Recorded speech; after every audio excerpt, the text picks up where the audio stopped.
తండ్రి. చదవబడిన వాక్య భాగం మా కొరకు దీవించు ప్రభువా. వాక్యము నీది, మేమందరం నివారమై ఉన్నాం. ఈ సమయంలో దేవ ఒక ముఖ్యమైన అంశాన్ని ధ్యానిస్తుండగా మీరు మాతో ఉండండి. యేసుక్రీస్తు నామమున ప్రార్థిస్తున్నాం, ఆమేన్. దయచేసి కూర్చోండి. దేవుని నామమున మహిమ కలుగాక. ఇక్కడ చూడండి, మీరు అక్కడ కార్యాలు అనే పదం దగ్గర క్రియలు పెట్టేసుకోండి, పర్లేదు. క్రియల ద్వారా గుర్తించబడుట లేక కార్యముల ద్వారా గుర్తించబడుట. ఇక్కడ క్రియలు అంటే దేనికోసం, అసలు నేను దేని చెప్పబోతున్నది ఇక్కడ ఆల్రెడీ మూడు ఇక్కడ ఇచ్చాను అనమాట. దాన్ని బట్టి కొంచెం అవగాహన మీకు రావాల్సి ఉంటుంది, కానీ ఖచ్చితంగా వస్తుంది. దేవుడు మనం సహాయించండి గాక. ఇక్కడ క్రియల ద్వారా గుర్తించాలంటే చాలామంది ఏమంటారంటే విలియం బ్రాంహం పేరు బైబిల్లో రాయబడిందా అని అడుగుతారు. వాస్తవానికి బైబిల్లో అతని పేరు రాయబడలే. అలాగే క్రియలు బట్టి వారెవరో తెలుసుకోవచ్చని యేసుప్రభు చెప్పిన మాట గుర్తొస్తుంది మనకి. వారు ఎవరో ఏమిటో అని చెప్పడానికి క్రియలే వారి సాక్ష్యం అన్నాడు. ఉదాహరణకి ఒక మామిడి చెట్టు చూస్తున్నాం, అది మామిడి చెట్టు అని తెలుసు, కానీ అది తీప పులుపు అనేది అక్కడికి వెళ్ళి ఆ పండు కోసుకుని తింటే కానీ అది తీపని డిక్లరేషన్ చేయలేం, పులుపని చెప్పలేం. కాబట్టి ఒక చెట్టును చూసి మనం తీర్పు తెచ్చుకోదట, చెట్టుకు ఫలాన్ని చూసి మనం తీర్పు తెచ్చాలంటాడండి. ఇది యేసు చెప్పిన మాటే. మీరు వారి మధ్యలో ఉన్నప్పుడు ఆయన మెచ్చుకుంటున్నారు. వాళ్ళు నువ్వు మంచివాడు అంటున్నారు, కొన్ని చోట్ల కొంచెం చెడ్డవాడు అంటున్నారు. అంటే ఇది అంటున్నారు, అది అంటున్నారు.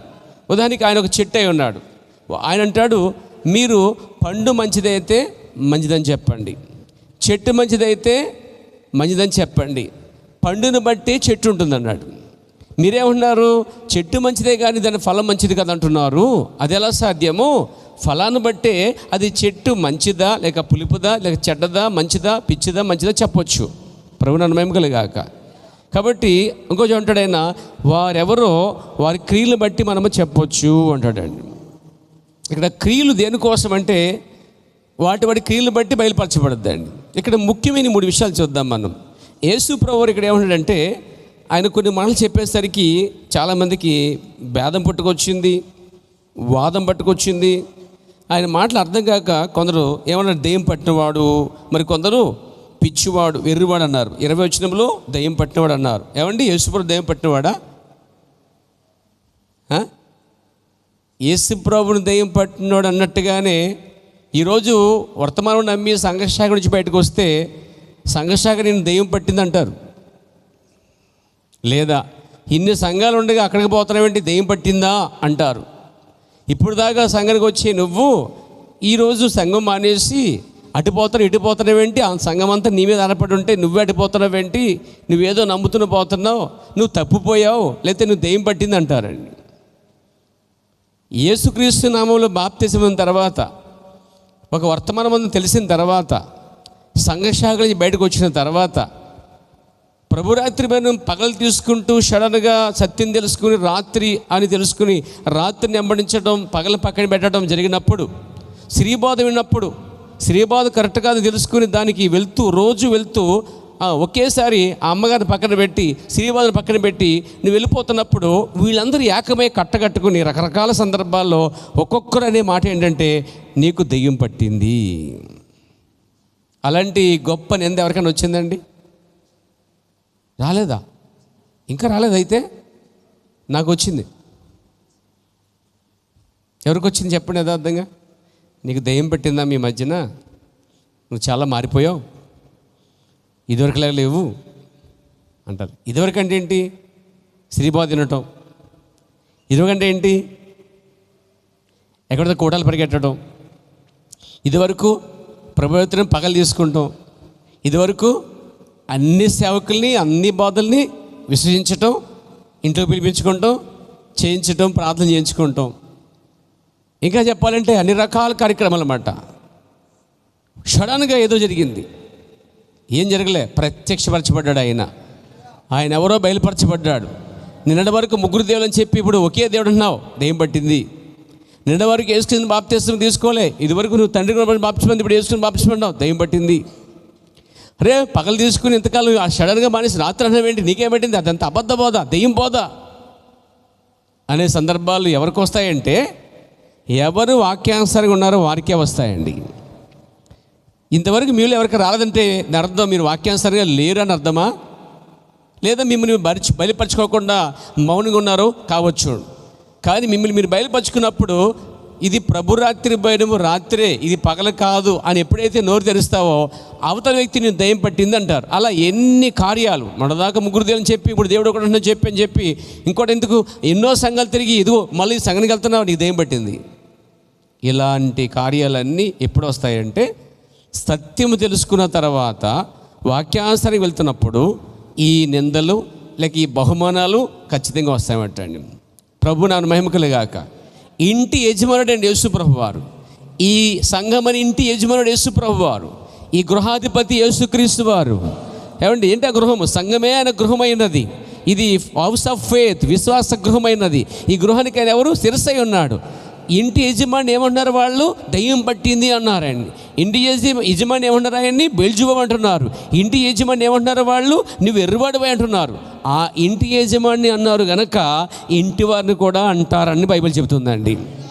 నువ్వు ఇంటి దానివైతే ఇంటివాడివైతే ఖచ్చితంగా ఆ బిరుదులు ఆ బహుమానాలు నువ్వు పొందుకోవాల్సిందేనండి. లేవనుకుంటే మాత్రం చాలా కష్టం.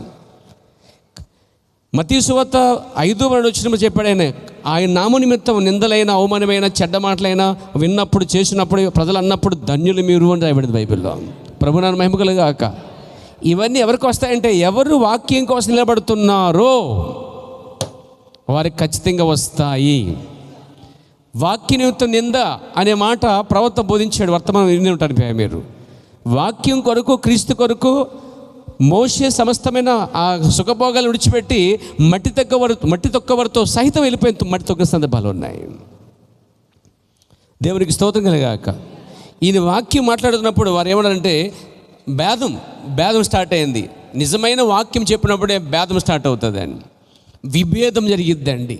నిజమైన వాక్యం నిజమైన సువార్త చెప్పినప్పుడు అక్కడ ఏమవుతుందంటే ఖడ్గము చీరినట్టుగా 2 భాగాలు చేస్తారన్నమాట. ఆ సమాజంలో 2 ముక్కలు అవుతాయన్నమాట. అనగా అది సభ అయినా, మీటింగ్స్ అయినా, అది స్ట్రీట్ మీటింగ్ అయినా, ఒక గృహకూటం అయినా, అదేనా సరైన వాక్యం వచ్చినప్పుడు నిజంగా అక్కడ దేవుని వాక్యము ప్రజల్ని వేరు చేస్తుంది అన్నమాట. మీకు విషయం చెప్పిన దేవుని వాక్యం విన్న, వాగ్దాన వాక్యం విన్న అబ్రహాము అవిశ్వాస గుంపుల నుంచి వేరు చేయబడ్డాడంటండి. ఈరోజు వర్తమానం విన్న వర్తమానం మనం నమ్ముతున్నట్టుగా మన చుట్టూ ఉన్న నమ్మకపోతే వారితో సహవాసము అనేది జరగదు. ఒకవేళ వారితో సహవాసం అంటూ చేసుకుని పోతున్నట్లయితే ఏర్పరచబడినటువంటి అబ్రహాముకున్న ఆశీర్వాదము లోతు ఉన్నంత వరకు ఆశీర్వాదానికి అతడు ఏమాత్రం అర్హుడు కాలేదండి. దేవుని ఆశీర్వాదం ఆగిపోయింది అక్కడికి. వాక్యాన్ని వాగ్దాన్ని నమ్మిన ప్రజలతో, దాన్ని తోసేసిన ప్రజలతో సహవాసం అనేది చాలా చాలా కష్టమండి. సమ్మతించి కూడినడుతురా అని ఒక ప్రవక్త అంటున్నాడు పేరా. కాబట్టి అబ్రహాముకి వర్తమానం వచ్చినప్పుడు మొట్టమొదటి అబ్రహాము తన బంధువుల నుంచి, తండ్రి ఇంటి నుంచి వేరు చేయబడ్డాడు. ఎందుకు వేరు చేయబడ్డాడంటే తండ్రియు మరి బంధువులు ఆ పట్టణస్తులు ఆ వర్తమానాన్ని నమ్మలేదు. కాబట్టి నమ్మని ఆ ప్రజల నుంచి అబ్రహాముని ఎలా వేరు చేశాడు దేవుడు? అబ్రహాము యొక్క రాజ సంతానంలో ఉన్న ప్రతి వ్యక్తిని వ్యక్తిగతంగా దేవుడు వేరు చేస్తాడండి.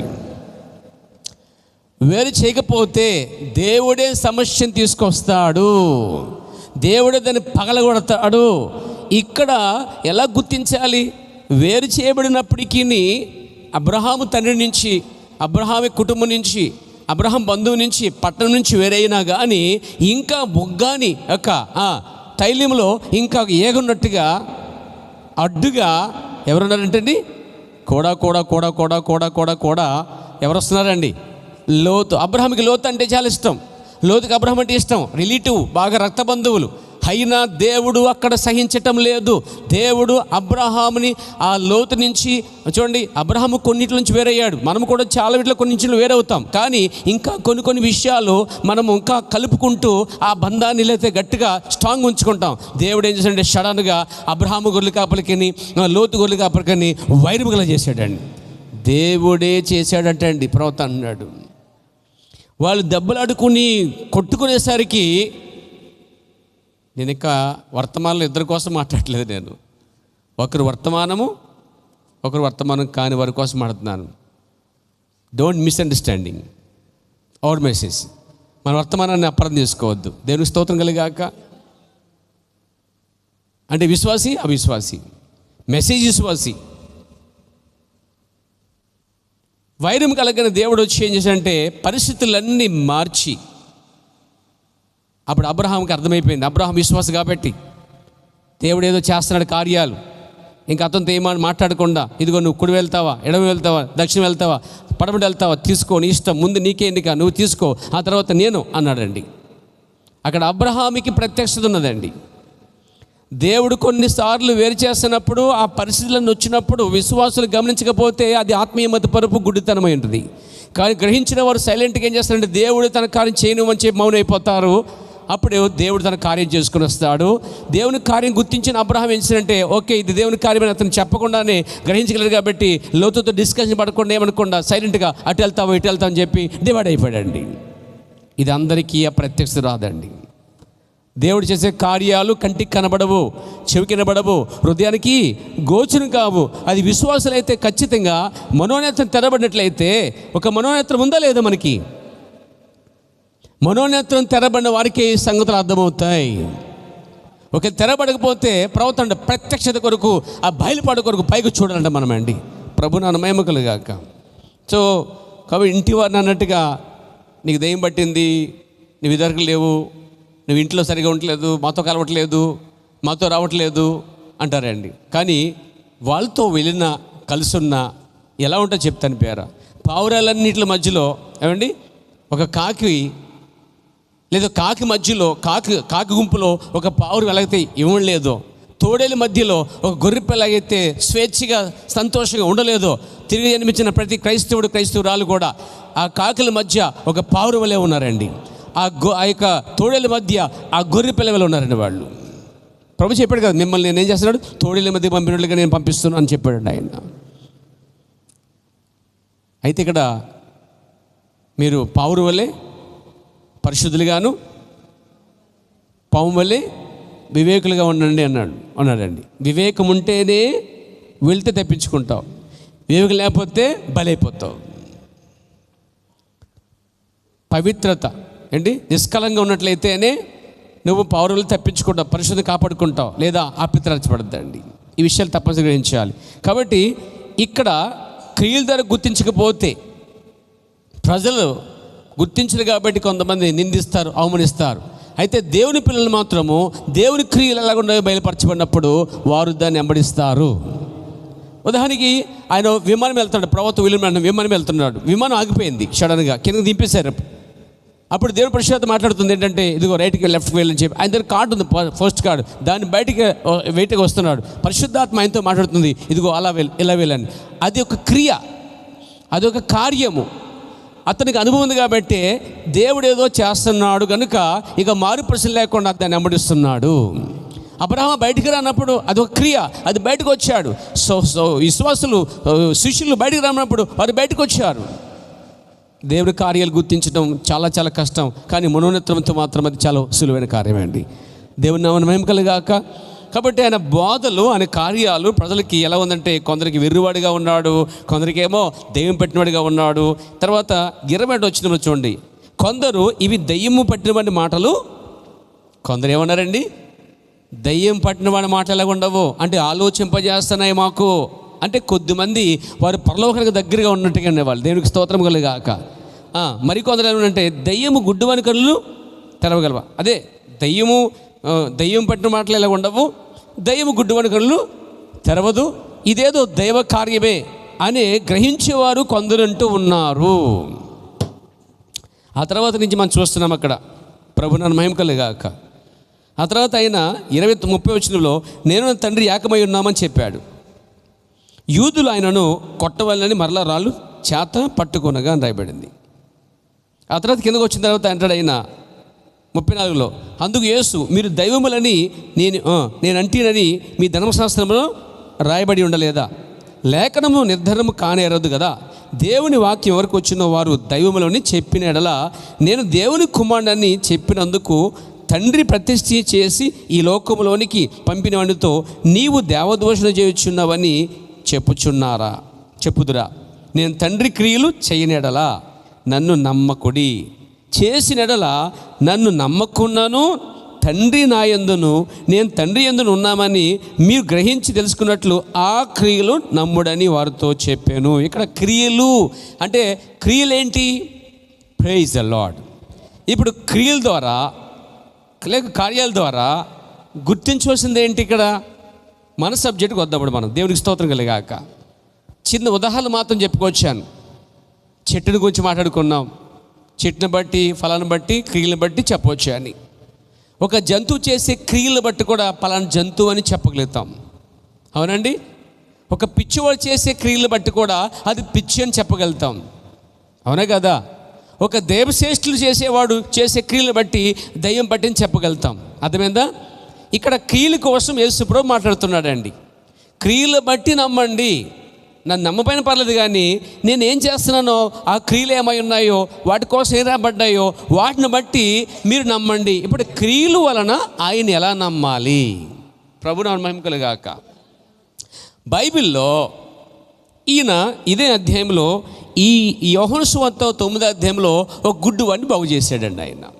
చదువుదామా? వెనక్కి వెళ్దాం. 9వ అధ్యాయంలో అదంతా మనం చదవట సమయం లేదు, అయినా తప్పనిసరి చదువుతున్నాం, చదవచ్చండి. ఆయన మార్గమున పోవచ్చుండగా 9:1 పుట్టుగుడ్డివాడే ఒక మనుషుడు కనబడాను. ఆయన శిష్యులు బోధకడా వీడు గుడ్డివాడే పుట్టుటకు ఎవడ పాపం చేసెను, వీడా వీని కన్నవారా అని ఆయన అడుగుగా యేసు వినండి దేవుని క్రియలు వీని యందు ప్రత్యక్షపరచుటకే ఇలా వచ్చింది అంటాడండి. గుడ్డివాడిగా పుట్టడానికి కారణం అంటే ప్రజల్లో ఒక అవగాహన ఉందండి. వీడు గుడ్డివాడిగా పుట్టడానికి ఒకవేళ వీళ్ళ అమ్మా నాన్న తప్పు చేశారేమో, పాపం చేశారేమో, అది తగిలిందేమో అని ఒకటి ఆలోచన. రెండోది వీడు చేశాడేమో ఒకవేళ, అందుకే వీడి పాపం వీడి మీదకి వచ్చిందని రెండో ఆలోచన. ఈ రెండు కార్యాలు కనిపిస్తున్నాయి ఇక్కడండి. అంటే తల్లిదండ్రులు చేసిన పాపములు పిల్లలు తగులుతాయా అంటే 99% ఉంది. నువ్వు చేసిన క్రియలకు కూడా అది ఏదో రూపంలో కొట్టే అవకాశం కూడా ఉంది. ప్రజలకి అవగాహన ఉంది. అయితే ఈ రెండూ కాదు, అవి ఉన్నాయి ఆల్రెడీ. తల్లిదండ్రులు చేసిన పాపాలను పిల్లలను చుట్టుకుంటాము, వీడు చేసిన పాపములు చుట్టుకుంటాము జరిగిద్ది. ఇక్కడ మూడో క్రియ ఏంటంటే ఆ రెండూ కాకుండా దేవుని క్రియల కొరకే ఇతను ప్రత్యేకముగా ఉన్నాడు. దేవునికి స్తోత్రం కలిగాక. దేవుని క్రియలు వీని యందు ప్రత్యక్షపరచబట్టాకే ఏంటి క్రియలు? ఇక్కడ ఒక గుడ్డివాడిగా పుట్టాడు. ఆమేన్ ఆమేన్. ఈ గుడ్డివాడిని బాగు చేసింది ఎవరు? ఇక్కడ నేను ముందు రాసిన యేసుక్రీస్తు వారు. పేరు గుర్తుపెట్టండి, యేసుక్రీస్తు పేరు అయింది. కానీ బైబిల్ ఏముందంటే కీర్తన గ్రంథము 147వ కీర్తన అనుకుంటున్నాను, 46 క్షమించండి, 146వ కీర్తనకు వద్దాం. ఎస్, ఇప్పుడు 8వ వచనాన్ని చదువుదాం. 146:8 యెహోవా గుడ్డివారు కన్నులు, ఇది క్రియ రాయబడిందంటే యెహోవా గుడ్డివారు కన్నులు తెరువ చేస్తాడు అని ఒక క్రియ రాయబడింది బైబిల్లో. ఇది ఒక ప్రవచనం. ఈ ప్రవచనం ఎవరిలో జరిగిద్దో అది క్రియ. అర్థమైంది మీకు చెప్పింది? ప్రొఫెసీ, ప్రవచనం. ఆ ప్రవచనం ఎవరిలో జరిగిద్దో వారే యెహోవా. యెహోవా గుడ్డివారు కళ్ళు తెరిచేసినట్లుగా ఆదికాండం మొదలుకొని మలాకీ వరకు కూడా ఆ 39 పుస్తకాలు కావచ్చు, ఎక్కడ చూసినా యెహోవా పాత నిబంధనలో ఎవరు గుడ్డివారు కళ్ళు తెరిచినట్లుగా ఒక్క లేఖన ఆధారం లేదండి. నేను చెప్పట్లే, త్రూ బైబిల్ స్టేట్మెంట్ నాతో తీని పేర. యోహాను సువార్త 9వ అధ్యాయంకి వచ్చినట్లయితే ఈ క్రియ జరిగిన తర్వాత వారిచ్చిన సాక్ష్యాన్ని మీరు చూడండి. యోహాను సువార్త 9:32 వచ్చినమండి. పుట్టుగుడ్డివాడిని కళ్ళు తెరిచి ఎవరైనా తెరిచినట్టు లోకం పుట్టినప్పటి నుండి అంటే అర్థం ఏంటి? వారికి పాత నిబంధన తెలుసు, వారికి ధర్మశాస్త్రము తెలుసు, ప్రవక్త గ్రంథాలు తెలుసు. ఇంకా చెప్పాలంటే మా పాత నిబంధన అంతా టోటల్గా తెలుసు. పబ్లిక్లో వారికి ఏం జరుగుతుందో జీకే నాలెడ్జ్ ఉంది, జనరల్ నాలెడ్జ్ ఉంది, చుట్టూ ఏముందో తెలుసు వాళ్ళకి, పితాల నుంచి ఏం చెప్పుకొస్తున్నారో కూడా వారికి తెలుసు. కాబట్టి మేము ఏది వినలేదంటే లోకము పుట్టినప్పటి నుండి, ఫ్రమ్ ద బిగినింగ్, ఆది నుండి చెప్పాలంటే భూమి ఆకాశములు సృష్టించిన మొదలుకొని, భూమి ఉత్పత్తిని మొదలుకొని, భూమి మీద చెట్లు స్టార్ట్ అయిన మొదలుకొని, నాతో వింటున్నారా?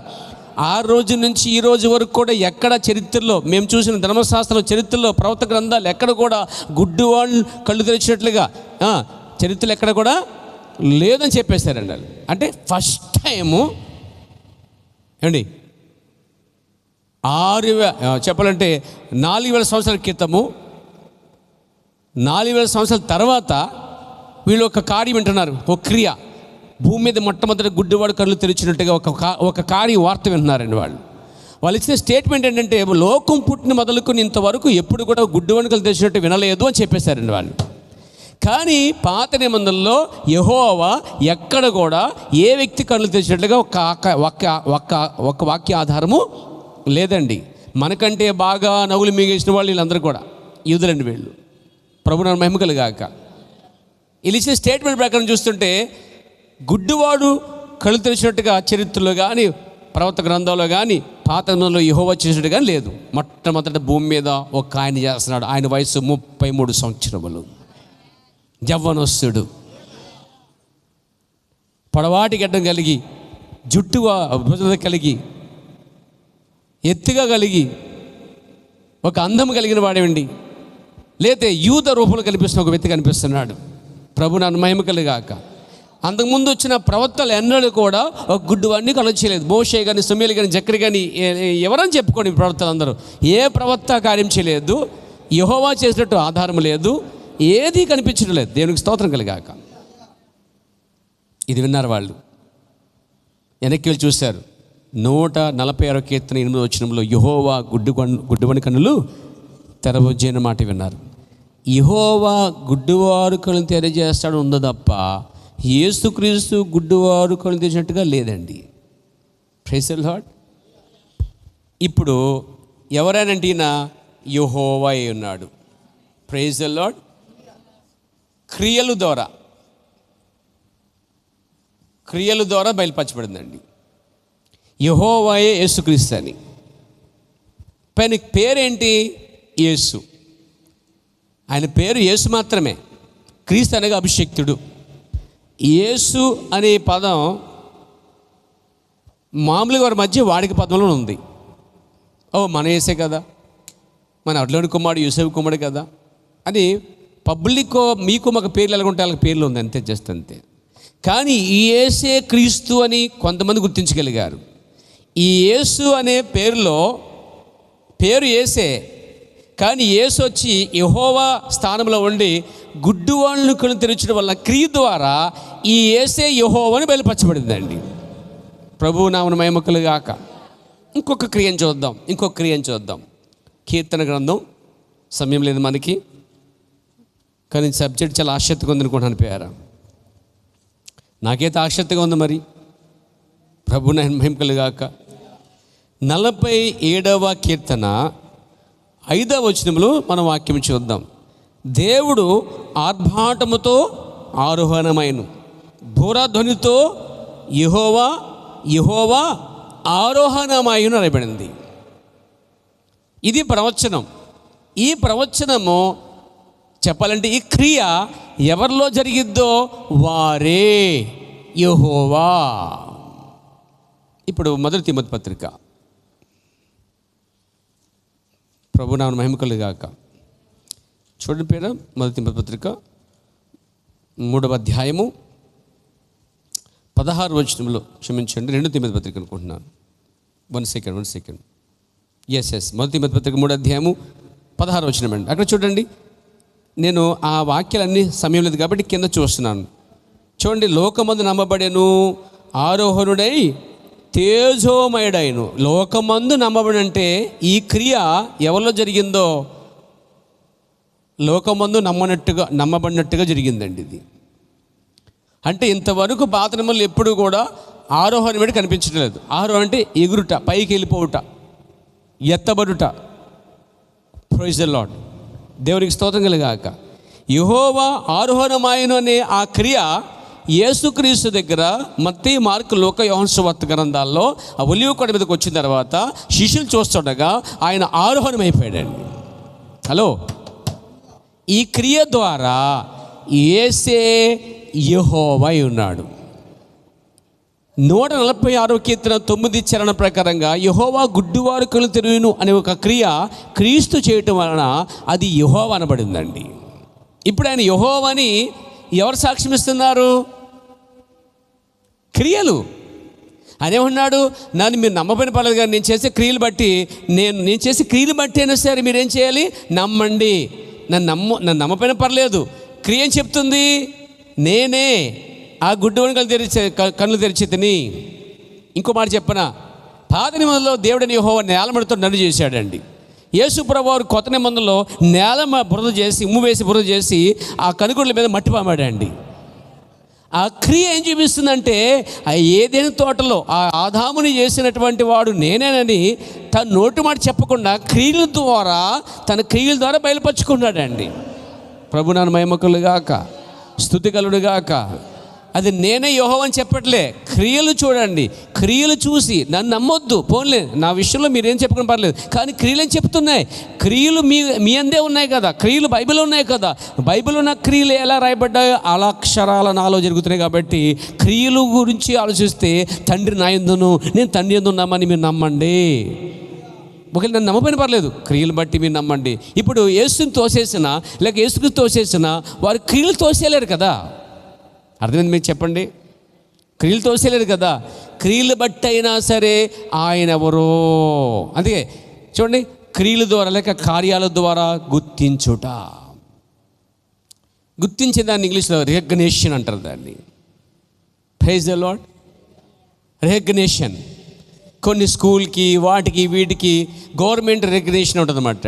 అంటే గవర్నమెంట్ ద్వారా గుర్తింపు పొందిన కొన్ని కంపెనీలు ఉంటాయి, సంస్థలు ఉంటాయి, లేకపోతే ఎడ్యుకేషన్ కావచ్చు, ఏదైనా కావచ్చు, అది గుర్తింపు అన్నమాట. రికగ్నిషన్ అంటారు. రికగ్నిషన్, గుర్తించుట. ఏం గుర్తించారు వాళ్ళు? ఈ పాత నిబంధనలో ఏ కార్యాలైతే క్రియలు జరుగుతాయని చెప్పబడిందో ఆ క్రియలు బట్టి ఆయన ఎవరో అని గుర్తించుట. కాబట్టి క్రియల ద్వారా యేసే యెహోవా. ఇంకో కార్యం కూడా చూద్దాం. యెషయా గ్రంథం 9వ అధ్యాయంలో చూస్తున్నాం.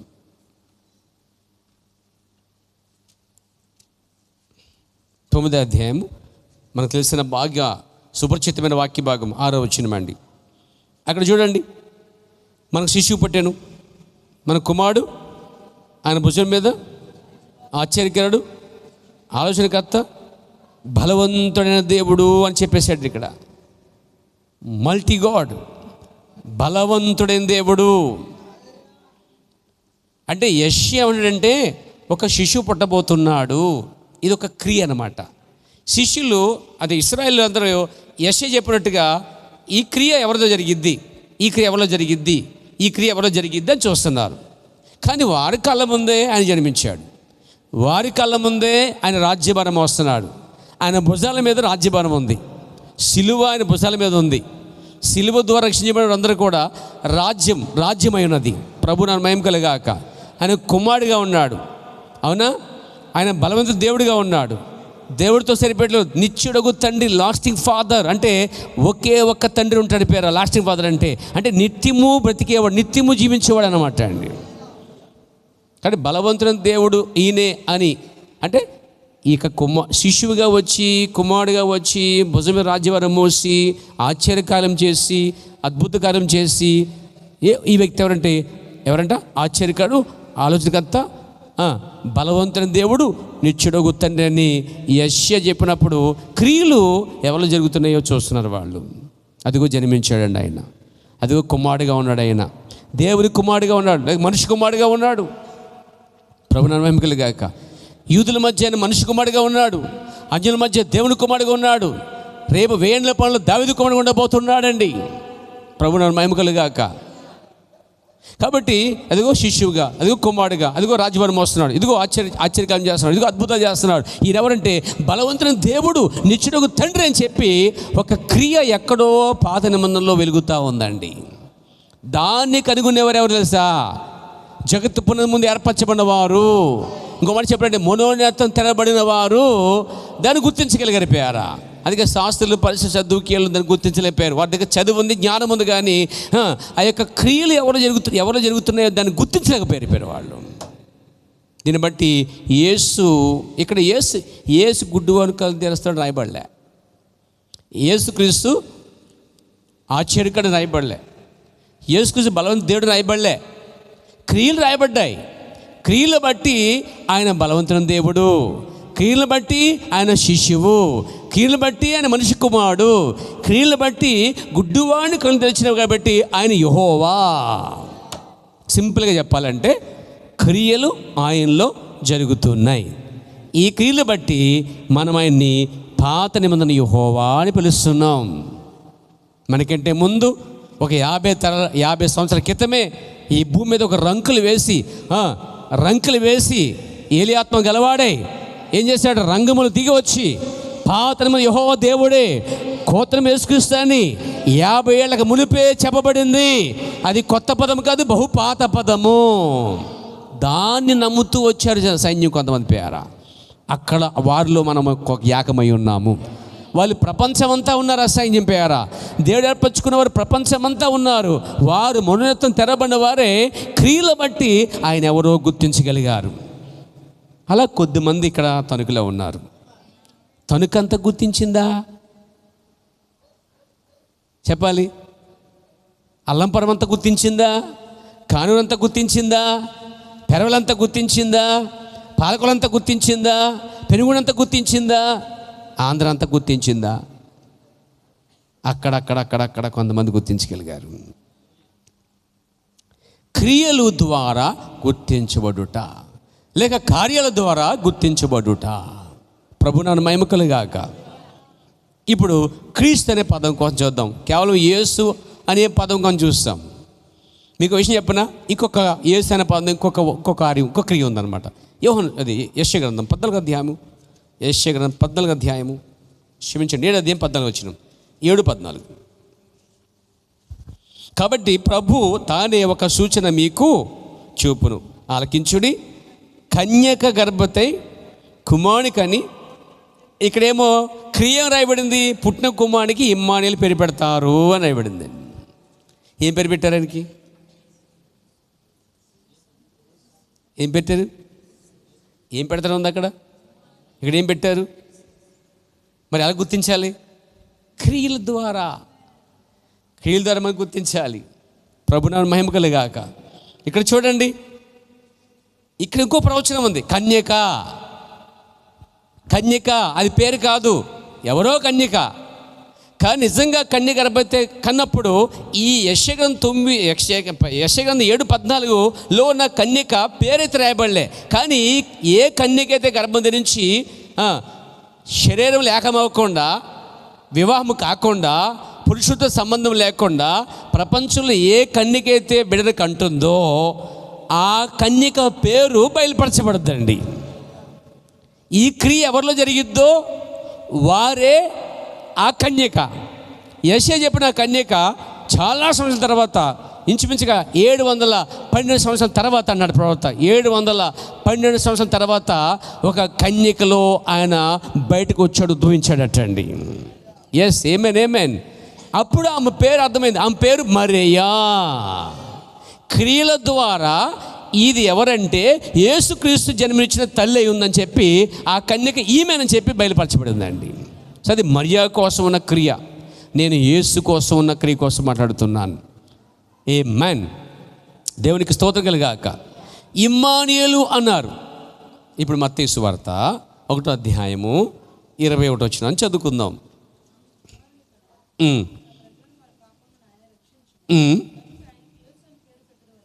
ఏం పెట్టారు పేరు? యేసు అని పెట్టారు. యేసు అని చెప్పాడు. క్రియ ఏముంది?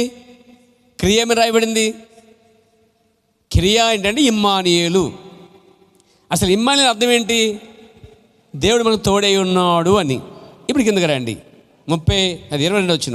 ఇదిగో కన్య గర్భవతి కుమారుని కనును, ఆయనకి ఇమ్మానుయేలు పేరు పెట్టుదురు అని ప్రభు తన ప్రవక్త ద్వారా పలికిన మాట నెరవేరినట్లు ఇదంతయు జరిగాను. ఇమ్మానుయేలు పేరునకు భాషధరమున దేవుడు మన తోడై ఉన్నాడు. యేసు అని పేరు పెడితే దేవుడు ఎలా తోడై ఉన్నాడు? యేసులో ఉండి తోడై ఉన్నాడు. ఇమ్మానుయేలు ఎవరు? ఇమ్మానుయేలు పేరు పెడతారన్నాడు. పేరు అనగా భాషాంతరమున దేవుడు మనకు తోడై ఉన్నాడు. ఆ గొప్ప యెహోవా సర్వపరిపూర్ణుడు శరీరములో నివసించాడని బైబిల్ చెప్తుందండి. ఇప్పుడు దేవుడు తోడై ఉన్నాడా? భూమి మీద ఉన్నాడా? తోడై ఉన్నాడు. ప్రభువుని మహిమ కలుగాక. అంటే ఇమ్మానుయేలు పేరైతే పెట్టలేదు, కానీ దాని యొక్క భావం అయితే మాత్రము క్రియ యేసులో నెరవేర్చబడింది. కాబట్టి యేసే ఇమ్మానుయేలు అండి. ఇమ్మానుయేలు వేరే వ్యక్తి కాదండి, ఒక క్రియ, ఒక కార్యము, తోడుగా ఉండుట. అది ఆయనలో మాత్రమే జరిగింది కాబట్టి అది ఆ క్రియ ఈయనలో జరగటం వల్ల ఇమ్మానుయేలు అనగా ఈయన ఉన్నాడు, అనగా దేవుడు తోడై ఉన్నాడు. ఎక్కువ క్లారిటీ వచ్చింది మనకి ఇప్పుడు క్రియల ద్వారా యేసుని గుర్తించటం. ఇప్పుడు క్రీస్తు కోసం మాట్లాడదాం. క్రీస్తు అనగేంటి? అభిషిక్తుడు. Praise the Lord. ఆయన పేరేంటి అసలే? ఆయన క్రీస్తు పేరెట్టారు అనుకుంటున్నారు మీరు? ఆయన క్రీస్తు పేరెట్టలేదు. ఆయన పేరు యేసే మాత్రం పేరు పెట్టారు. అదే అక్కడ గాబ్రియల్ దూత వచ్చి ఆయనకి యేసు అని పేరు పెడతామని చెప్పింది తప్ప క్రీస్తు అని చెప్పలే. సరిగా ఉండండి. కానీ యేసు క్రీస్తు అని ఎలా గుర్తించగలుగుతాం? క్రియల ద్వారా. అంటే ఇశ్రాయేలు అందరికీ వాగ్దానం ఏంటంటే మెస్సియా వస్తాడని. యేసు వస్తాడని కాదు, మెస్సియా వస్తాడని చూస్తారు వాళ్ళని. కానీ యేసు వచ్చాడు కాబట్టి ఆయన నువ్వు పక్కండు అన్నారు ఆయన్ని. అదే మెస్సియా వచ్చి ఉంటే, అదే క్రీస్తు వచ్చి ఉంటే ఏమందరు వాళ్ళు? అయ్యా మేము కనిపెట్టుకుని నీకోసం అనేవారు. కానీ వచ్చింది ఎవరు? యేసు. అందుకే ఈ కన్ఫ్యూషన్లో వాళ్ళు ఏం చేశారు? యేసు వేరు క్రీస్తు వేరు అనుకున్నారు ప్రజలు. కానీ క్రియ ద్వారా యేసే క్రీస్తు అని బయలుపరచబడింది. ఇప్పుడు ఇశ్రాయేలు అందరూ ఎవరి కోసం ఎదురు చూస్తున్నారండి? యేసు కోసం కాదు, క్రీస్తు కోసం చూస్తున్నారు. ప్రభువుని మహిమ కలుగాక. క్రీస్తు వస్తాడని వాళ్ళ మధ్య ఒక థాట్, క్రియ ఉందండి. యోహాను సువార్త మొదటి అధ్యాయము ప్రభువుని మహిమ కలుగునుగాక. మొదటి అధ్యాయము 19వ వచనంలో చూస్తే, నీవెవడవని అడుగుటకు యూదులు యెరూషలేమనే పెద్ద సంఘం నుండి పంపించారు. మొత్తం ఆ జట్టు అంతా వచ్చేసింది, బెటర్లాగా వచ్చేసింది. బయటికి వచ్చేసి అసలు ఎవరైనా అడుగుతున్నారు.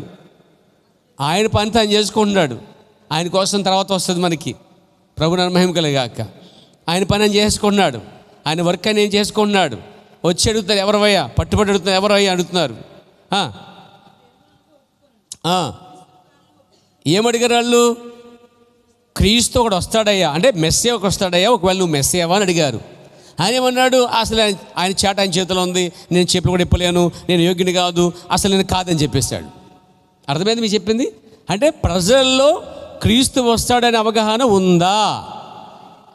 ఇశ్రాయేలు మధ్య మొదటి రాకడలో వాళ్ళు మొదటి రాకడలో యేసు కోసం చూడదు, కానీ క్రీస్తు కోసం చూస్తారు, అనగా మెస్సియా కోసం చూస్తారు. వింటున్నారా? కాబట్టి వారు వచ్చిన ప్రకారం ఎదురు చూస్తున్నారు. ఇలాగ మెస్సియావా క్రీస్తువా అడిగారు ఆయన్ని. ఇంకో డౌట్ వచ్చింది వాళ్ళకి, నువ్వు ఆ ప్రవక్తవా అని అడిగారు. వాళ్ళ మధ్య 3 ప్రశ్నలు ఉన్నాయి. ఒక్కరు క్రీస్తు మెస్సియా రావాలి. చదవండి, చదవమ్మా. అంటే ముందు చదవమ్మా.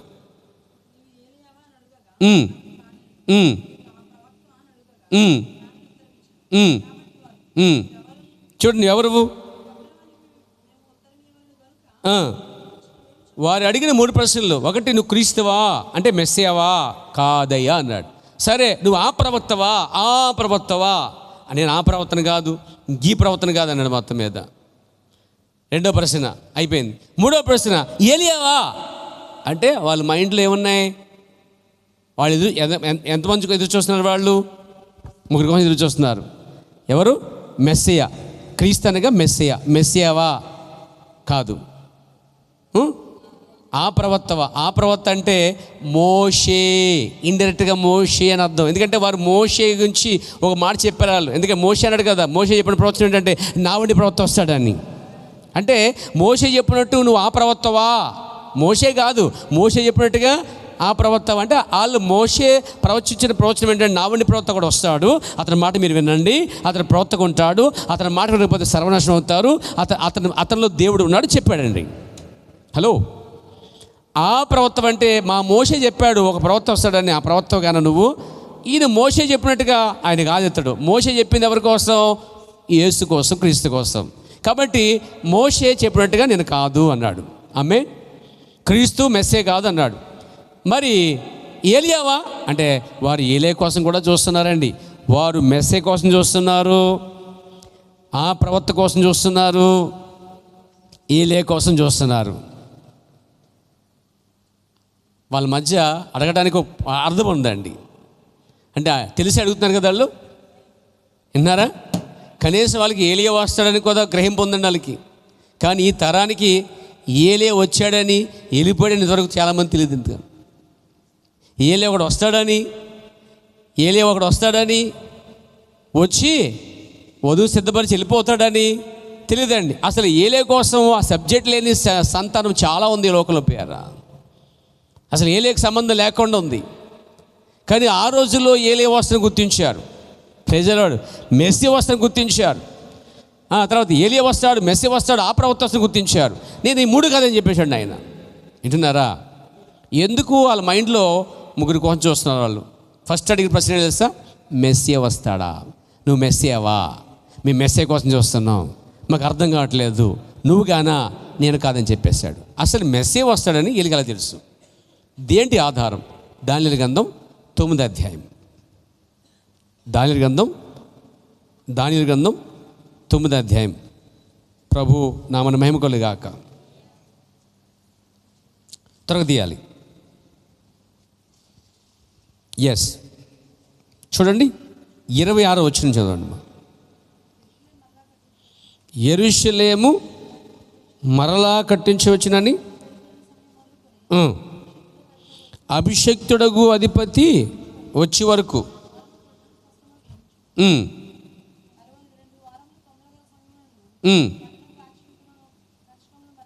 చూడండి. ఇప్పుడు 25 వచ్చేది మళ్ళీ యెరూషలేము మరలా వచ్చినప్పుడు ఆజ్ఞ బయలుదేరి సమయము మొదలుకొని అభిషక్తుడగు అధిపతి వచ్చే వరకు అని.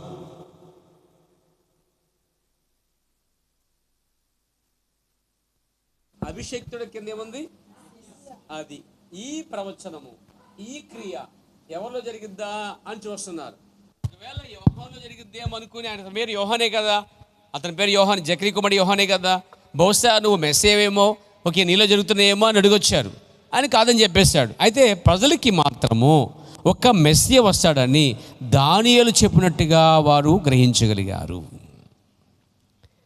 ఆటకు వస్తే మలాకి 4వ అధ్యాయంలో మలాకి ప్రవచించాడు ఏలియా వస్తాడని. ఆ మహాదేవుడు రాకముందు ఏలియా వస్తాడని. ప్రభు నామమున మహిమ కలుగాక. సరే, ఇక్కడ మనం గుర్తించవలసింది ఏంటంటే అభిషక్తుడు వస్తాడు, అభిషక్తుడు నిర్మూలం అయిపోతాడు కూడా అయిపోయింది. ఆ అభిషక్తుడు రావటము 25వ వచనంలో అభిషక్తుడు వచ్చుటకు రాయబడింది. 26వ వచనంలో అభిషక్తుడు నిర్మూలన చేయబడుతూ రాయబడింది అండి. చదువుతారా?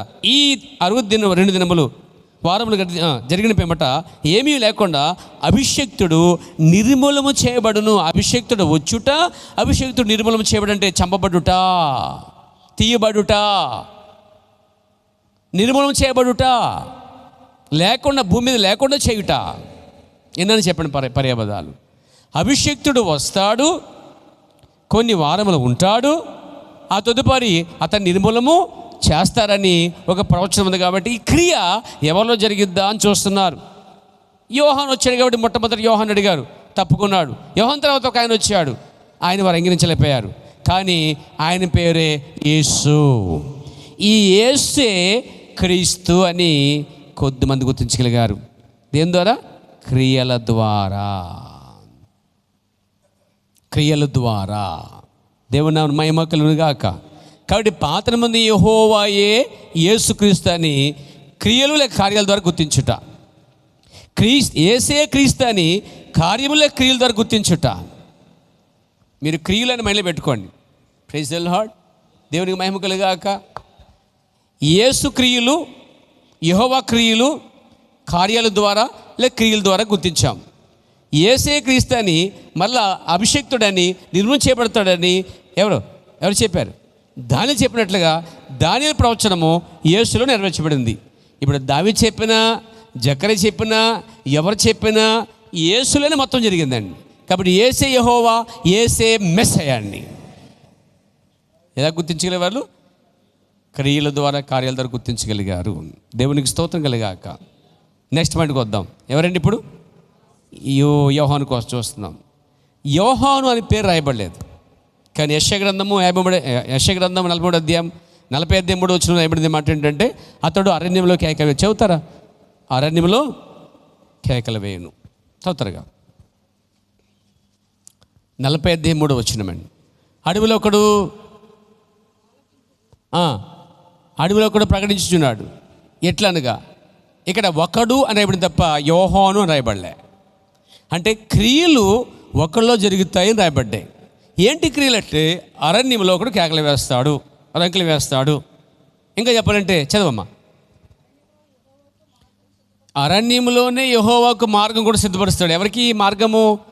యెహోవాకు. ఇక్కడ కూడా మనం యేసుని యెహోవాగా చూడవచ్చండి. మళ్ళా సింపుల్గా చెప్పాలంటే, యెహోవాకు మార్గము తెరవలసిన యోహాను యేసు ప్రభుని బయలుపరుస్తున్నాడు కొత్త నిబంధనలో. దాన్ని బట్టి, క్రియను బట్టి ఈ యెహోవాయే యేసు అని చెప్పడానికి మరొక ఆధారమైనది యోహాను పరిచర్యలో.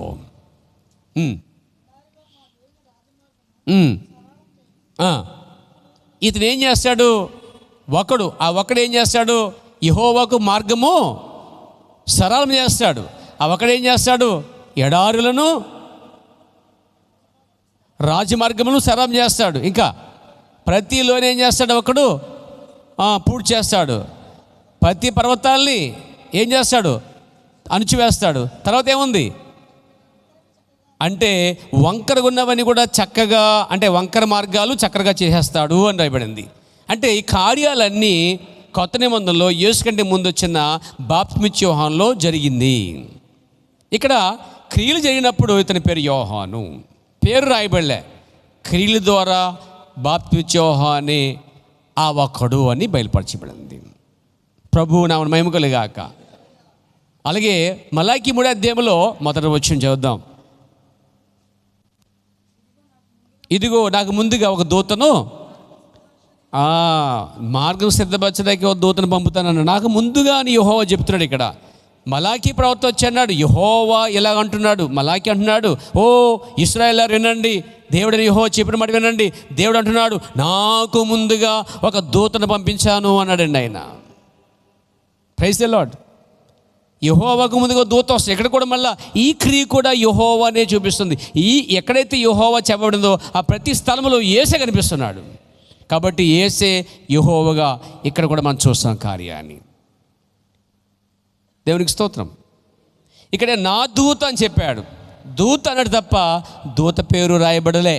అక్కడ 7 దూతలు అని చెప్పాడు తప్ప పేరు రాయలే. ఆ 7 దూతలు క్రియలు ఎక్కడ ఎవరు జరిగాయో ఆ 7 దూతల పేరుతో ప్రత్యక్షపరచబడ్డారు. ప్రభు నామమున మహిమ కలుగాక, స్తుతి కలుగును గాక.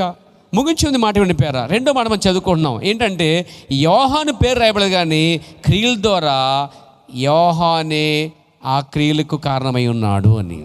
అయితే ఆ పాత నిబంధనలో చెప్పినటువంటి యెషయా చెప్పిన ఆ ఒక్కడు క్రియల ద్వారా యోహాను, అతడు క్రియల ద్వారా యోహాను. దేవునికి స్తోత్రం కలుగాక. అంత మాత్రం కాదు, ఆ దూత, నా యెహోవాకు ముందు వచ్చిన దూత పేరు ఏంటంటే యోహాను. కాబట్టి క్రియల ద్వారా యేసే యెహోవా, క్రియల ద్వారా యేసే క్రీస్తు, క్రియల ద్వారా ఆ ఒక్కడు ఎవరంటే యోహాను. ఇప్పుడు మనం 3వ పాయింట్కి వచ్చేద్దాం ఫైనల్గా. దేవునికి స్తోత్రం కలుగాక. ఇప్పుడు అందరికి వచ్చిన ఏంటంటే, ఈయన పేరు రాయబడింది, ఈయన పేరు రాయబడింది, ఈయన పేరు లేదు. ఎప్పుడు రాయబడింది ఈ పేర్లు? పాత నిబంధనలో మెస్సియాగా లేక క్రీస్తుగా, పాత నిబంధనలో యేసు అనగా రక్షకుడు, పాత నిబంధనలో రక్షకుడు రాయబడింది. ఆ రక్షకుడు అనే మీనింగ్ ఇతరులో జాషువా, యెహోషువ లేకపోతే జాషువా, దేవునికి స్తోత్రం కలుగాక, యేసులో నెరవేర్చబడిందండి. ఆ రక్షకుడు ఎవరంటే యేసు.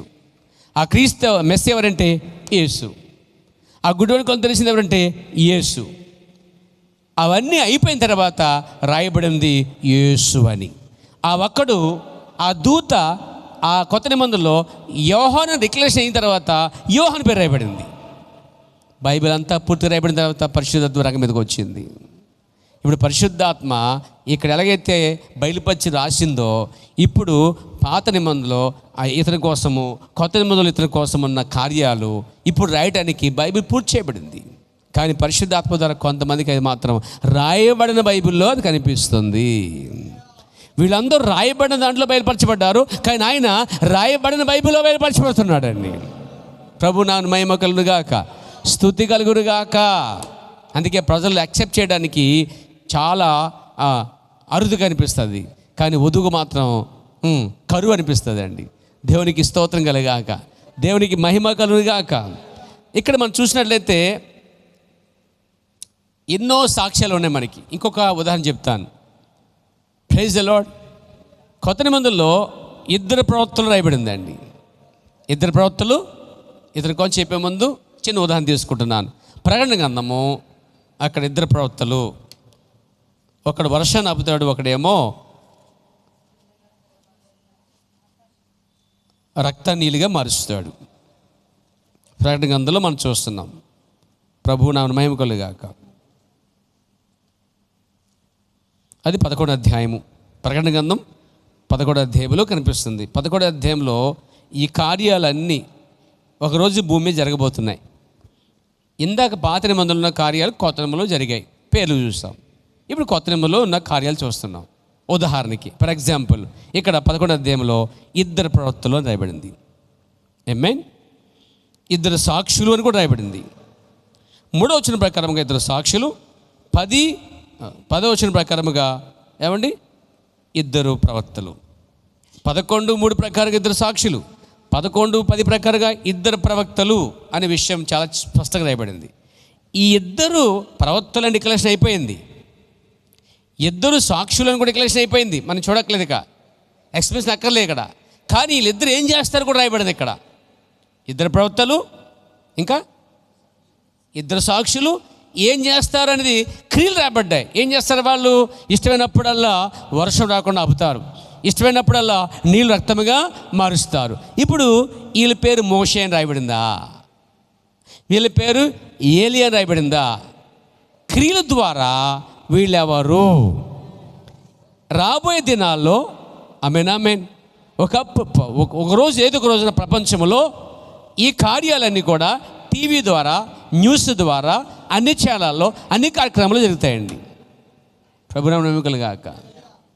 టీవీ ద్వారా, న్యూస్ ద్వారా, ఇంక ఏ టీవీ ఓపెన్ చేసినా ఇదే వార్త. ఏంటంటే 2 ఎవరో వచ్చారు, ప్రపంచ ఘటనలు చేశారు, 3 దినమున్నర అయిపోయింది, 3 దినాల నుంచి ఆ శవాలు ఎక్కడ ఉన్నాయి?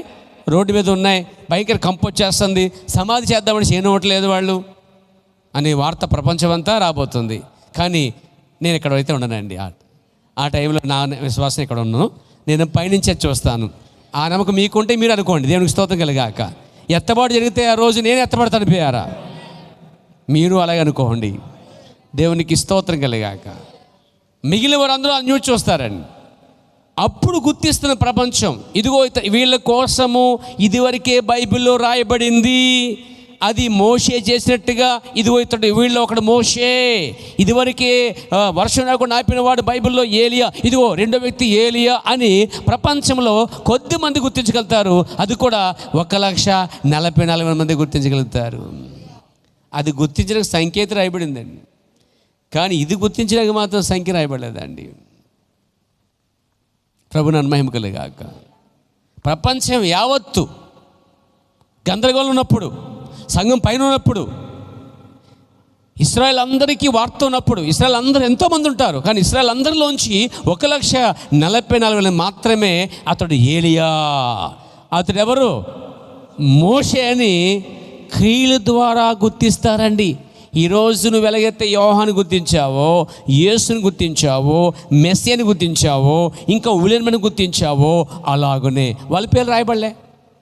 కానీ ప్రపంచమంతగా నమ్మడక్కదు, కానీ 1,44,000 మందికి అది ప్రత్యేకమైన ప్యాకేజ్ అండి. ఇప్పుడు ఈయన్ని నమ్మడానికి ఇతని కోసం ప్రోత్సాహాలు చాలా ఉన్నాయి. మలాకీ 4వ అధ్యాయంలో అతడు వచ్చి పిల్లల హృదయాల్ని తండ్రి తిప్పుట అని రాయబడింది. Praise the Lord. జకర్యా గ్రంథం 14వ అధ్యాయంలో సాయంకాలపు వెలుగు కోసం రాయబడింది. ప్రభువు నామన మహిమ కలుగాక. ఇంకా ఇతని కోసం రాయబడింది, అతడు ఇదిగో పెండు కుమారుడు వచ్చుచున్నాడు అని అతడు కేక వేయును అని రాయబడింది. అతడు అని రాయబడింది. Praise the lord. 7 నక్షత్రాల్లో ఒక నక్షత్రం రాయబడింది. 7 నక్షత్రం రాయబడింది. 7వ దూత అని రాయబడింది. 7వ దూత పలుకు దినములలో రాయబడింది. 7వ దూత రాయబడింది, పేరు రాయబడలేదు. అతడు రాయబడింది, పేరు రాయబడలేదు. ఇప్పుడు అతడన్నా దూతన్నా యోహాను ఎలాగైతే ఆ దినాల్లో కొంతమంది గుర్తించగలిగారు, ఆ దినాల్లో యేసుని మెస్సిగా గుర్తించగలిగారు, యేసుని యెహోవాగా గుర్తించగలిగారు, అలాగే ఇతన్ని 7వ దూత గుర్తించే జనం భూమి మీద ఉంటారు. అలాగే 7వ దూతగా గుర్తించే జనం ఉంటారు. ఏలి ఆత్మ గలవాడిగా ఉంటాడు గుర్తిస్తారు. మరియు అతడు 7వ దూతగా ఉండి ప్రపంచమంతా బురబూతడు గుర్తించగలుగుతారు. ఇంకా చెప్పాలంటే అతడు ప్రవర్తన గుర్తించగలుగుతారు. అతడు ఏలి అని గుర్తించగలిగిన జనం భూమి మీద ఉంటుంది. Para, praise the lord. కాబట్టి క్రియల ద్వారా, కార్యాల ద్వారా యేసుని యోహాను ఎలా గుర్తించామో అలాగే విలియం బ్రాన్హమ్ పేరు లేదు, కానీ ఇక్కడ పేరు లేదు, యేసు అని పేరు ఉంది. క్రియలు యేసులో కనిపిస్తున్నాయి. ఇక్కడ క్రీస్తు రాయబడింది. ఆ క్రీస్తు యేసులో నెరవేర్చబడింది. ఇక్కడ అతడు దూత రాయబడింది. క్రియలు టైం వచ్చినప్పుడు ఇతడే ఆ దూత అని, ఇతడే ఆ యొక్క ఏలియా అని కూడా చెప్పబడింది. Praise the lord. ఇవి ఎలాగున్నాయో ఇతను ఏలియాగా ఆ రోజు గుర్తించిన సైన్యంలో, ఆ రోజు బ్రైడ్ అయితే, ఆ రోజు వర్తమానమైన వారు అయితే, ఈరోజు వర్తమానమైన వారు గుర్తించగలుగుతారు. విలియం బ్రాన్హమ్ 7వ దూత అని, విలియం బ్రాన్హమే ఏలియా ఆత్మ గలవాడని, విలియం కోసం రాబడిన ప్రవచనాలు మన కాలంలో మన ముందు నెరవేర్చబడ్డాయని, ఇదిగో పెండు కుమారుడు వచ్చుచున్నాడు చెబుతున్న కేక వేసింది ఇతడేనని క్రియల ద్వారా గుర్తించుట. దేవునికి స్తోత్రం కలిగాక. ఎంతమందికి అర్థమైంది? ఇప్పుడు ఒక క్లారిటీ వచ్చింది మనకి. ఇప్పుడు విలియం బ్రాన్హమ్ పేరుందా అనే వారికి సమాధానం చెప్పడానికి అవకాశం ఉందా? ముందు వాళ్ళ గురించి ఎందుకు, నీకు సమాధానం ఉందా? ఫస్ట్ నీకు క్లారిఫికేషన్ ఉందా? అప్పుడు వదిలిపెట్టి చెప్పడం బాగుంటుంది. ఫస్ట్ నీకు ఒక కన్ఫర్మేషన్, పూర్తి కన్ఫర్మేషన్ ఉండాలి. ఇక్కడ విలియం బ్రాన్హమ్ పేరు లేదు అన్నప్పుడు మీరు చెప్పాల్సింది, యోహాను పాత్రములు యోహాను పేరు లేదే, దూత అని ఉందే, తర్వాత అతను జరిగింది. అలాగే యేసు అనే పేరుంది, కానీ క్రియలన్నీ యేసులో నెరవేర్చబడ్డాయి కదా. అలాగే 7వ దూత పలుకు దినములో సమస్త మర్మములన్నీ బయటకు వస్తాయని చెప్పాడు కదా. ఇంతవరకు ప్రపంచంలో ఆ మర్మములన్నీ చెప్పినవాడు ఒక్కడు లేడండి. ఒక్కడు కనిపిస్తున్నాడు, ప్రభుత్వ విలియం బ్రాన్హమ్ మాత్రమే. ఆది కాండం సర్పసంతానం మొదలుకొని మరిగిన సంగతుల కార్యాలన్నీ కూడా 7వ దూత పలుకు దిన మర్మములన్నీ బయలుపరచబడిన దినము ఇతని దినములోనే జరిగింది. అందుకే రెకగ్నిషన్ క్రియల ద్వారా, ఈ కార్యాల ద్వారా మనం గుర్తించాలి. ప్యారా, అతనికి వర్తమానం తెలుసు కాబట్టి, వాక్యం తెలుసు కాబట్టి చాలాసార్లు 7వ దూతగా ఉన్నప్పుడు ఆయన, ఇదిగో మనం జీవిస్తున్న కాలము లౌకిక సంకాలమైనది, ఆ దూత ఎక్కడెక్కడ ఉండుంటాడని చెప్తాడండి ఆయన. క్రియల ద్వారా నువ్వు వెళ్ళి, అయ్యా అది నువ్వేం గుర్తిస్తున్నావు మరి చెప్పలేదే అని అనుకో. క్రియల ద్వారా గుర్తించాలి. ఆ వాక్యం గుండా రావాలందరూ కూడా. రికగ్నిషన్ ఏం చేస్తాడు? క్రియల ద్వారా గుర్తించుట. ఆ రోజు మెస్సియాని క్రియల ద్వారా గుర్తించగలిగారు. ఆ రోజు యేసుక్రీస్తుని క్రియల ద్వారా గుర్తించగలిగారు. ఆ రోజుల్లో మనకు ముందున్న పరిశుద్ధులు లేక ముందున్నటువంటి విశ్వాసులు యోహానుని క్రియల ద్వారా గుర్తించగలిగారు. ఆమేన్, ఆమేన్. అదే రీతిగా 3వసారి మనకు కనిపిస్తున్న భూమి మీద ఇప్పుడు వధువు కూడా క్రియల ద్వారానే విలియం బ్రాన్హమే అని గుర్తించగలుగుతాం. ప్యారా, ఈ పరిచర్య అంతా అతనిలోనే నెరవేర్చబడుతుందని క్రియల ద్వారా మనం గుర్తించగలుగుతున్నాం. ప్యారా, ప్రభు నన్ను మహిమకులుగాక. కాబట్టి విలియం బ్రాన్హమ్ బైబిల్లో పేరైతే రాయబడదు, కానీ అతడు పిల్ల హృదయాల్ని తండ్రి వైపు త్రిప్పుతాడు. అలాగే ఇదిగో పెండ్లి కుమారుడు వచ్చున్నాడని అతడు కేక వేయును అతడు కేక వేసెను అని రాయబడింది. ప్రభుని అన్వయంకలు గాక. నీకు మనసు ఉంటే రాబోయేలే ఇతడే రాయబడింది. ఈ కార్యాలు క్రియలన్నీ కూడా మన తరములో ఒకళ్ళు నెరవేర్చబడ్డాయని ప్రపంచమంతా నమ్ముతుంది అనుకోకుండా పేరా. ప్రపంచంలో ఒక ప్రపంచం ఉంది, వధువు ప్రపంచం అనేది. మనోన్నత తెరబడిన వారు కొద్ది జనమే గుర్తించగలుగుతారు. యోహాన్ని ఆ రోజు గుర్తించిన వారు ఎలా ఉన్నారో, యేసుని ఆ రోజులు ఎలా గుర్తించగలిగారో, రేపు ఇశ్రాయేల్ కాలంలో అనేక భక్తులు, కోట్ల ప్రజలు ఎక్కడంటే ఆ యొక్క ఎవరండి ఇశ్రాయేల్ అందరిలోంచి 1,40,000 మంది ఎలా గుర్తించుతారో అలాగే ఇతను కూడా గుర్తించిన వారిలో నేను ఒకరిని, మీరొకరు, ఇక్కడ కూర్చున్న వాళ్ళు చాలామంది అందులో ఉన్నారని తెలియజేస్తా ఉన్నాను. కాబట్టి క్రియలు లేక కార్యాల ద్వారా మనం ఎలా గుర్తించగలిగాము, మున్నుపున్నవారు ఎలా గుర్తించారో ఇప్పుడు మన అదే లైన్లోకి వచ్చాం, మనం కూడా గుర్తించాం. సో క్రియల ద్వారా ఈ కాలంలో ఒక ప్రవక్త ఉన్నాడని, అతని కోసం బైబిల్లో ప్రవచనాలు ఉన్నాయని, ఆ ప్రవచనాన్ని ఆ క్రియలన్నీ ఇతను నెరవేర్చబడ్డాయని చూస్తున్నాం. ఇంకొకటి చెప్పిన యేసు ప్రభు చెప్పాడు. ఆ లేఖనాలు మనం చూడట్లేదు, ఎందుకంటే చాలాసార్లు విన్నాం కాబట్టి చూపించట్లే. ఈ రెండు ఎక్కువ చూపించి మరి దాన్ని ఎందుకు చూపించాలనుకున్నారు? మీకు ఆల్రెడీ ఆ విషయాలన్నీ కూడా ఇంతకుముందే ఇవ్వబడ్డాయి. కానీ కొన్ని క్రియలు మాత్రం జ్ఞాపం చేస్తున్నాను. అక్కడ చూడండి, ఏలియా అతడు అని చెప్పబడింది. ఇదిగో పెళ్లి కుమారుడు వస్తున్నాడు అని ఒకటి కేక వేస్తున్నాడు అని రాయబడింది. ప్రభు నా మహిమ కలుగాక. యేసు ప్రభు చెప్తున్నాడు వెళ్ళిపోయిన తర్వాత, అతడు నాకంటే గొప్ప క్రియలు చేయను.